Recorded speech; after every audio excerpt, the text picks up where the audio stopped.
Tu ne mérites pas d'être riche et c'est entièrement ta faute. Aujourd'hui, on se retrouve pour une vidéo qui peut littéralement changer toute ta vie si tu appliques les principes que je vais t'expliquer. J'ai essayé de faire au plus simple parce que c'est un sujet un petit peu complexe. Je le secpatise un peu parce que ça sert à rien de sortir des termes savants pour faire genre je suis très intelligent, etc. On part tout de suite dans le premier sujet qui est que tu ne travailles pas assez et même si tu travailles assez, tu travailles dans la mauvaise direction. La première question que je veux te poser, c'est est-ce que tu le veux vraiment? Parce que tout le monde dit qu'il veut réussir, tout le monde veut plus d'argent, plus de liberté, plus de reconnaissance, plus d'abonnés, plus de vues, etc. etc. Mais est-ce que tu es prêt à payer le prix pour y arriver? C'est ça la grande question. Je te prends un exemple concret. Tout le monde veut avoir la vie d'Elon Musk, tout le monde veut avoir 200, 300, 400 milliards aux dernières estimations, mais personne ne veut travailler autant que lui. D'accord? Donc ça, c'est la première question que je te pose, c'est est-ce que tu veux vraiment avoir un business? Est-ce que tu veux vraiment atteindre tes objectifs? Si tu me dis oui parce que tu veux faire genre auprès de tes potes que tu es entrepreneur, etc., ça ne va pas marcher. Il faut arrêter de se mentir à soi-même dès le début. D'accord? Donc si là, tu te dis, ouais non, en fait, bof, bah tu peux quitter la vidéo.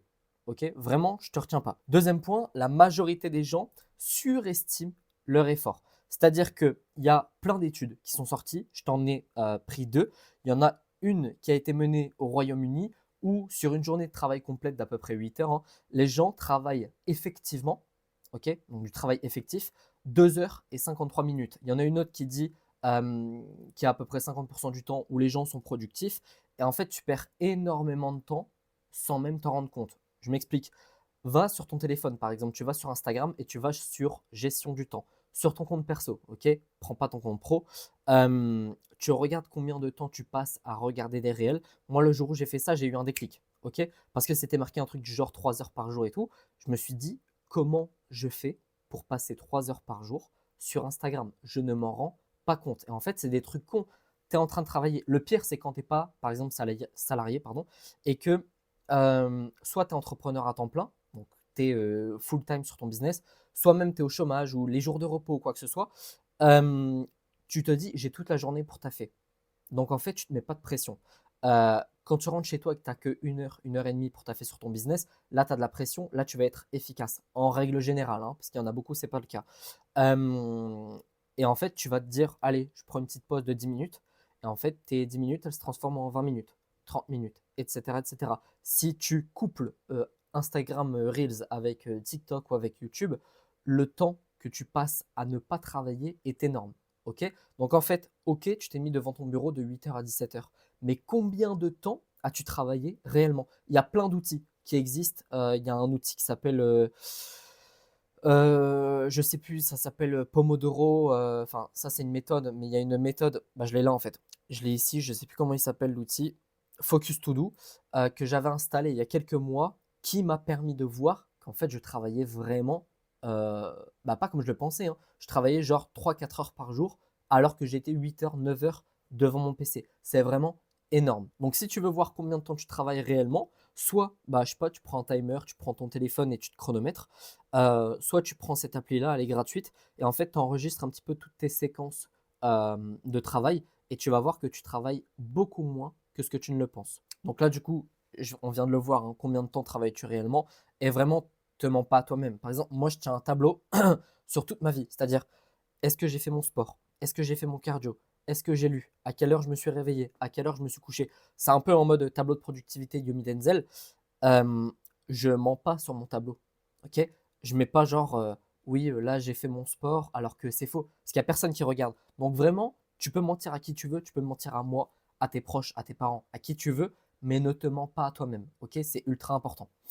Et on va partir du principe que tu es vraiment au max. C'est-à-dire que si tu te dis ok, je taffe 2 heures par jour, c'est vraiment 2 heures pleines. D'accord? Donc c'est à peu près le 1% d'entre vous, ceux qui regardent la vidéo. J'espère un petit peu plus parce que j'estime que j'ai pas une communauté de bouffons. En tout cas, je l'espère. Donc ça devrait être un petit peu plus. Et en fait, tu vas travailler beaucoup, mais pas dans la bonne direction. C'est d'ailleurs pour ça que tu n'as pas de résultats, hein. Il y a 20% de tes actions qui vont t'apporter 80% de tes résultats. La plupart d'entre vous, si je regarde vos to-do list. Là, toi, tu viens, tu me donnes ta to-do list pour demain. Je pense que j'enlève 80% de ce qui a marqué dessus parce que ça ne sert à rien. D'accord? Et dans les 20%, par exemple, si tu es coach, il y a la prospection. Ben, il y en a plein qui n'ont pas la prospection dans leur to-do list. C'est une énorme erreur. Il faut vraiment que tu arrives à te focus sur les tâches qui t'apportent des résultats. Ce que tu fais chaque jour, chaque heure, chaque minute, ça va déterminer ton futur. On reprend l'exemple de la prospection, hein. 15 minutes de prospection par jour, dans 2 semaines, 3 semaines, 1 mois, 2 mois, ça va payer. Tu vas commencer à avoir des clients. En plus, si tu vends à étiquette, c'est des clients à 1000, 2000, 3000 euros. Donc, ça a toute son importance. Passons au chapitre suivant. Pourquoi ton cerveau te maintient dans la pauvreté? En fait, il faut comprendre un truc, c'est que ton cerveau, c'est vraiment ton propre ennemi. Ok? Tu as déjà vu passer, par exemple, si tu es abonné à moi sur Insta, des carousels où je dis ta concurrence, c'est pas les autres, c'est toi. C'est tes mauvaises habitudes, c'est ta procrastination, c'est ta flemme, c'est le matin, ton réveil il sonne, tu mets un rappel, ou même tu te réveilles pas du tout. Ça, c'est vraiment catastrophique. Le truc, c'est que le cerveau humain, il est programmé pour la survie, pas pour la réussite, pas du tout. Ton cerveau, il veut pas que tu sois riche, il veut que tu sois en sécurité. Or, pour être riche, en général, on ne se met pas trop en sécurité. Il y en a qui quittent leur taf, qui brûlent leur navire pour lancer leur business. Donc, c'est pas, on est un petit peu à l'opposé. Ok. Et l'être humain a évolué pendant des milliers d'années dans un environnement où la priorité, c'était survivre. Ils restaient en groupe, ils allaient chercher la nourriture en groupe, ils dormaient en groupe pour ne pas se faire attaquer, ils cherchaient des grottes pour être en sécurité, etc., etc. Tous les risques, c'était synonyme de mort. À tout moment, tu te faisais buter. Ok. Et en fait, ton cerveau, il a développé tous ces mécanismes pour éviter l'inconnu, pour minimiser l'effort et chercher la stabilité. Or, quand tu lances ton business, tu n'es pas très stable. Et même hors business, hein, tu vas aller chercher un objectif qui est plus haut. C'est pas ça, quoi. Donc, résultat, tout ce qui te met en danger, donc sortir de ta zone de confort, parce que dans ton cerveau, potentiellement, tu pourrais finir SDF si tu te lances dans l'entrepreneuriat. Il y en a énormément qui pensent ça. Prendre des risques et du coup entreprendre, tout ça c'est perçu comme une menace. Sauf que c'est une menace qui n'est pas réelle. Ok. Passons à la suite. L'effet d'immédiateté. Pourquoi tu veux tout de suite? Ça, c'est un truc qui est vraiment très très réputé. C'est l'une des choses qui fait qu'il y a le plus d'abandon dans l'entrepreneuriat. Il y a eu une étude qui a été faite, Marshmallow Test, en 72. Je pense que tu en as déjà entendu parler. Il y a des scientifiques qui ont pris plein de gosses, ils leur ont mis un marshmallow et ils leur ont dit, si tu attends 15 minutes, tu en as un deuxième. La plupart n'ont pas tenu et ils ont pris le premier. Ok. La compétence qu'ils ont cherché à avoir, c'est la maîtrise de soi. Est-ce que tu es capable de te retenir d'une gratification immédiate pour une gratification plus grande, mais plus tard? La plupart, c'est non. Les sujets ont été suivis pendant plusieurs mois, plusieurs années, et on a vu qu'il y avait un plus grand taux de réussite dans absolument tous les domaines, hein, études, travail, salaire, etc., pour ceux qui avaient réussi à se retenir et qui n'avaient pas cédé à la tentation, en fait, tout simplement. Et ça, c'est un truc que tu dois mettre en place chez toi parce que tu ne peux pas, tu peux pas avoir des résultats comme ça immédiatement. Il y a plein de gens qui se lancent et qui pensent avoir des résultats dans les 2, 3 premiers mois. Non, c'est pas vrai. Tu vas pas, par exemple, tu lances ton business de coaching, tu peux pas vendre au bout de 2 mois, ok? Sauf si tu as déjà une communauté, mais ça, c'est très rare. Donc, au début, tu vas commencer à avoir des abonnés, tu vas créer ton offre, tu vas commencer à créer une liste email, tu vas créer une relation de confiance avec tes prospects et ensuite tu pourras vendre. Mais tu ne vends pas immédiatement, d'accord? Et si tu pars avec cette mentalité de je taffe et on le verra plus tard, mais je taffe et je n'espère pas de résultat avant au moins 4, 5, 6 mois, tu es dans le bon truc, ok? Mais si tu te dis je commence et je veux avoir des résultats dans 2 semaines, je te le dis d'avance, hein, tu vas abandonner. C'est sûr et certain, sûr et certain. Troisième point, pardon, l'auto-sabotage. Pourquoi tu échoues volontairement? En fait, réussir, ça demande un changement d'identité. C'est ultra inconfortable, d'accord? Il y en a plein qui n'aiment pas ça du tout. Et en fait, tu vas avoir une dissonance cognitive. C'est-à-dire que ton cerveau, il veut que tes actions correspondent à ton identité actuelle. Sinon, c'est bizarre. Tu vois, il y a un malaise. Donc, si tu te vois comme une personne normale ou pauvre, toutes les actions que tu vas faire qui vont te rapprocher de ton succès de tes objectifs, je sais pas, admettons, tu vas aller chercher 10 000 euros par mois, ça va te mettre mal à l'aise. D'accord? Et en fait, si tu veux devenir riche, tu dois d'abord changer ton identité avant de changer ta réalité. Tu dois devenir la personne qui, c'est comme si en fait, tu avais déjà obtenu ces résultats-là. D'accord? Est-ce que ta personne riche, ton personnage riche, c'est un truc que je mets en place avec mes élèves notamment, de créer deux personnages, donc personnage pauvre, personnage riche, et entre deux la personne actuelle. Euh, En fait, si la personne riche, elle se lève à, je sais pas, 6 heures du matin, ok, elle taffe jusqu'à midi, elle fait une petite pause, elle taffe jusqu'à 15 heures et après terminer parce que voilà, elle a été productive, etc. Tu dois te mettre dans sa peau, dans la peau de ton personnage riche, d'accord? Si tu ne fais pas toutes ces actions-là, en fait, ton cerveau, il va te tirer vers ton personnage pauvre. Procrastination, j'ai pas envie, flemme, hier j'ai bien prospecté, aujourd'hui je prospecte pas. Tu vas commencer à t'auto-convaincre que je travaille pas, mais j'ai raison de ne pas travailler parce que j'ai bien travaillé avant. C'est du bullshit, ok? 4. Le piège du confort. Pourquoi tu ne forces jamais assez? En fait, ton cerveau il va s'adapter à ton environnement. Si la majorité de tes potes gagnent 1500, 2000 euros par mois, ton cerveau il va se dire, ok, c'est la normalité, je me contente de ça. Parce que ton cerveau, en fait, tu es la moyenne des 5 personnes que tu fréquentes le plus. Ok? Oui, il y a une autre phrase qui dit, si tu fréquentes 4 pauvres, tu seras le cinquième. Euh, Bah ça, c'est la vérité. Ok? Il y en a plein qui sont tirés vers le bas, même inconsciemment, hein, je te le dis. Euh, Tu traînes avec des grosses merdes, tu vas devenir une grosse merde. D'accord? Et si tu passes du temps avec des gens qui ont 20 000 euros par mois, enfin qui font 20 000 euros par mois, pardon, ton cerveau, il va reprogrammer ses standards. Tu vois, c'est comme à la muscu. Ton pote, il fait, je sais pas, 200 kilos au squat. Toi, d'habitude, tu es à 70. Bah là, d'un coup, tu vas monter à 80, 90, 100 parce qu'il y aura eu un déblocage psychologique. Donc, si tu veux progresser, tu dois te mettre dans une situation où ton cerveau, il dit stop. Tu vois, en fait, tu te dis, mais c'est pas possible. Ils gagnent tous des sommes astronomiques. Je suis là, ils sont là. C'est pas possible. Merci Internet, parce qu'on n'a pas tous l'occasion de traîner avec des mecs qui font 10, 20, 30, 50, 100 000 euros par mois. Le digital va t'apporter ça. Ok? Au lieu de regarder des vidéos de Squeezie, j'ai failli être vulgaire, tu regardes des podcasts avec Yomi, Oussama, Antoine. Ok? Le podcast sans permission. Tu regardes les podcasts d'Alec Henry. Ok? Tu regardes des mecs, en fait, tu essayes de passer le plus de temps possible socialement avec des mecs qui vont t'élever. D'accord? Ça, c'est vraiment un point clé pour ta croissance. Comment reprogrammer ton cerveau? Réécriture de ton identité. Il y en a qui vont faire des chapitres et des chapitres sur ce truc-là. Moi, je vais donner mes méthodes. Ok? Elles sont simples. Euh, on va pas se commencer à partir dans du compliqué.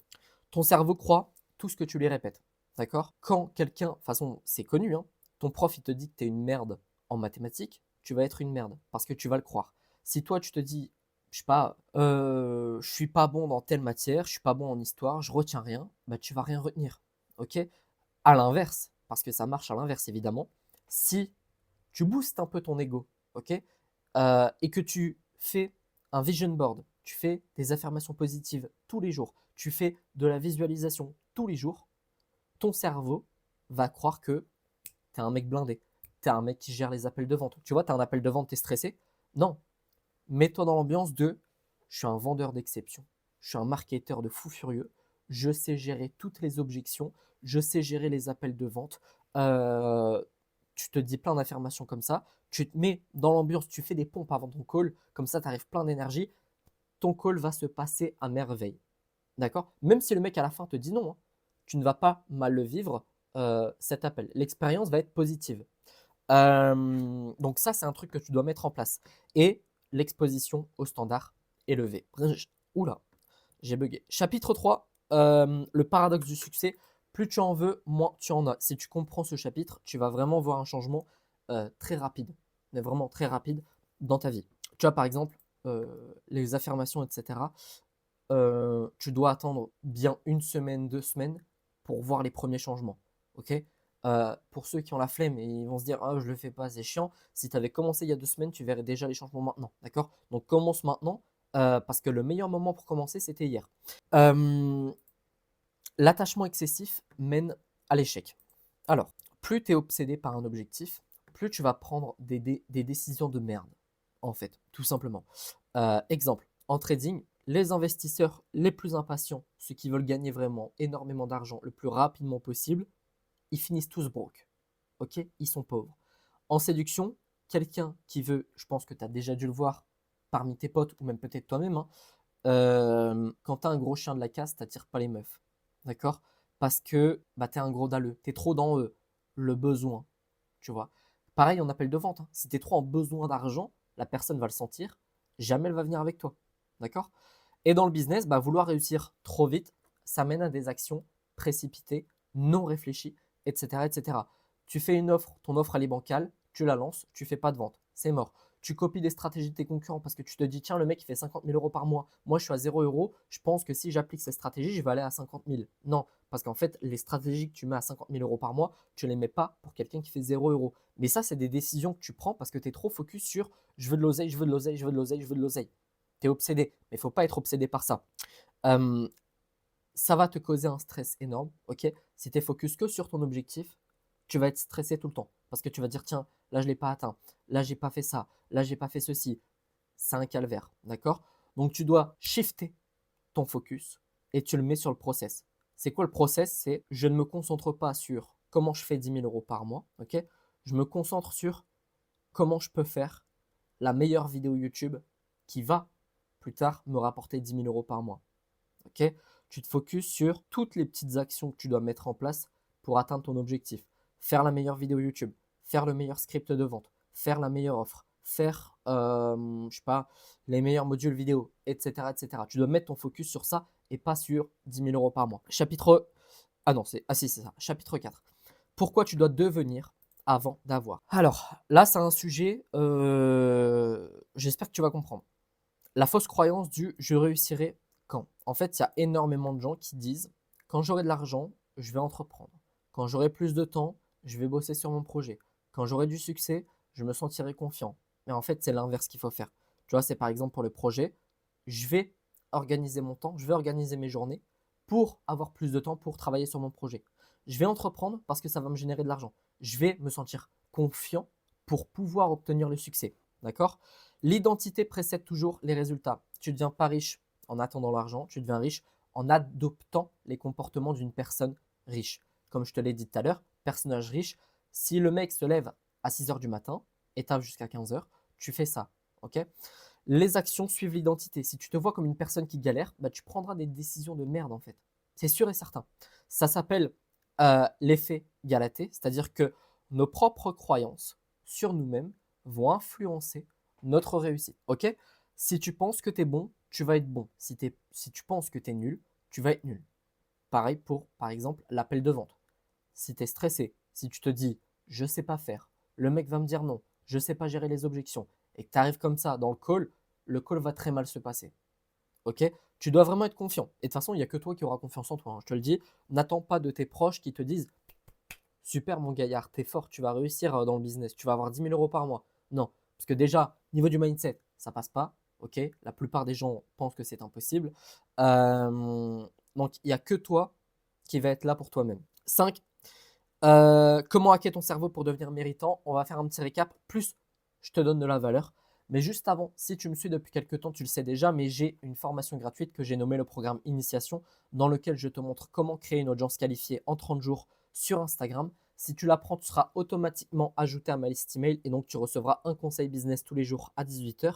Le lien est dans ma description et dans le premier commentaire épinglé. Je te conseille de mettre en pause à la vidéo et de la prendre dès maintenant pour ne pas l'oublier.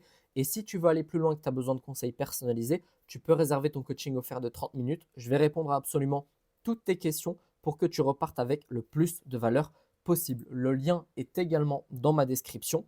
On repart tout de suite dans le sujet qui nous intéresse.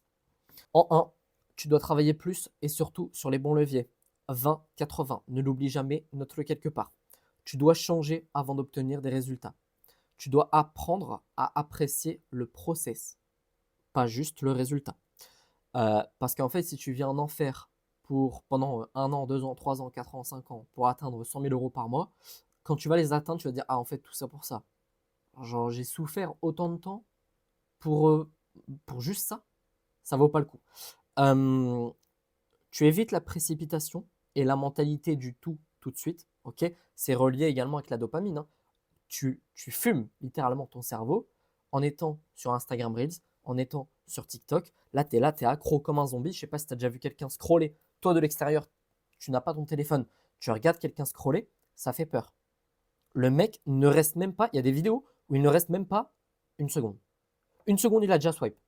Ok, ça fait vraiment peur. Et ton cerveau, en fait, je le dis juste après, remplace la dopamine instantanée par une dopamine méritée. C'est-à-dire que tu dois absolument euh, dégager toutes les mauvaises sources de dopamine. Et tu dois, par exemple, là, je sais que je vais avoir un petit shot de dopamine juste après le tournage, parce qu'il est, je crois, à 17h30, un truc comme ça. J'avais grave la flemme. Il était 17h. Je me suis dit, putain, je tourne ou je tourne pas. Finalement, j'ai tourné. Je sais qu'après, je vais être extrêmement content. Alors, moi, j'ai un avantage, ou pas, j'en sais rien. Je culpabilise quand je fais pas quelque chose. Ok. Si sur ma to-do list, c'est marqué, tu fais ça. Si je le fais pas, dans mon cerveau, je vais pas être bien. Ok. Si là, par exemple, je n'avais pas fait ma vidéo, toute la soirée, j'aurais pas été bien. J'aurais eu du mal à m'endormir. Je me serais dit, putain, mais quelle grosse merde tu es, Martin. Là, par contre, je vais finir. Je vais être content de moi. Je vais être fier de moi. Après, je vais aller faire mon sport, tranquillou. Je vais être content, en fait. Dopamine. Mais ça ne sert à rien d'aller chercher de la dopamine facile. D'accord. Et en plus, vraiment, l'addiction au téléphone, c'est une catastrophe. D'accord. Que comme je t'ai dit tout à l'heure, tu peux passer littéralement une demi-heure, 1 heure, 2 heures sans t'en rendre compte. Chaque décision doit être prise en fonction de l'identité que tu veux construire. Très important. À chaque fois que tu fais un truc, tu te dis, est-ce que mon personnage riche ferait ça? Si ce n'est pas le cas, donc on peut reformuler, hein. Est-ce que ton toi qui gagne 10 000 euros par mois ferait un truc comme ça? Ok. Est-ce que ton toi qui a, on est dans l'excès, une Lamborghini, une villa, un ceci, cela, ferait ça? Oui, non. Non, tu le fais pas. Oui, tu le fais. Et ensuite, tu construis une discipline en béton où tes actions sont basées sur un système, pas sur des émotions. C'est-à-dire, tu es triste, tu travailles pas. Non, non, non, non. Non, non. C'est marqué sur ta to-do list qu'à 15 heures, tu fais ça, donc tu fais ça. OK? Et en fait, c'est juste des questions d'habitude, hein. Quand tu as pris l'habitude de tu es triste, tu es en colère, tu es démotivé et que tu bosses quand même, en fait, ton cerveau, il va prendre cette habitude-là et tu vas plus te poser la question de est-ce que je travaille ou est-ce que je travaille pas. Tu vas te mettre au travail directement. Ok. J'espère que tout ça, c'était clair pour toi. Si tu as des questions, si tu as des remarques, n'hésite pas dans les commentaires. Je t'invite vraiment à prendre ma formation gratuite et à réserver ton coaching offert. Ça va vraiment t'aider. Je ne mange personne, d'accord. Et je ne force pas la vente, surtout comme certains de mes concurrents. Sur ce, je te souhaite une excellente journée, une excellente soirée et je te dis à bientôt. Ciao!